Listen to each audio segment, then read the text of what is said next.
Welcome to Right on Track. I'm Danna and I'm here to help you stop living life by default and start building it with intention. If you're ready to align your mindset, your goals, and your path, you're in the right place. So, let me ask you something.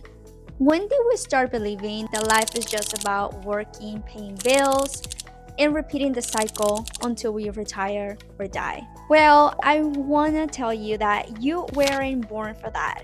You weren't put here just to survive a 9 to 5, dread Mondays, and wait for Fridays to feel alive again. The problem isn't that you are unmotivated. The problem is that you've been running a script you never actually wrote. Most of us were trained to believe that success means job security, a decent paycheck, and not rocking the boat. But that safe path, it's what keeps a lot of us stuck, tired, and miserable. So let's break it down. You have a limited amount of time on this earth. The goal should never be to simply pay bills. It should be to build a life that makes sense for you. And that starts with alignment. Alignment means living a way that matches your values, your natural strengths, and the way you want to show up in the world. When you are not in alignment, you feel heavy. You drag yourself through your days. But when you start making decisions that reflect who you really are, everything changes. And here's the part I really want you to hear. Don't be afraid of money.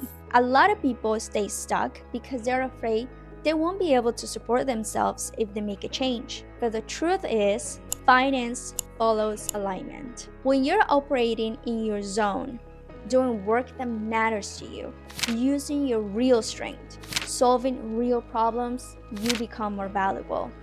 You attract better opportunities. You show up differently. Money becomes a tool, not a trap. So no, you weren't born to pay bills and die. You were born to live intentionally, to build something meaningful, to grow, contribute, and feel alive. If this spoke to you, don't just nod and scroll away. Ask yourself, where in my life am I just surviving? And what's one small step I can take this week to get back into alignment? You only get one shot at this. Make it count. Well, thanks for tuning in. If this message sparks something in you, hit subscribe and share it with someone who's ready to break out of the autopilot. Your path, your pace, but let's make sure it's right on track.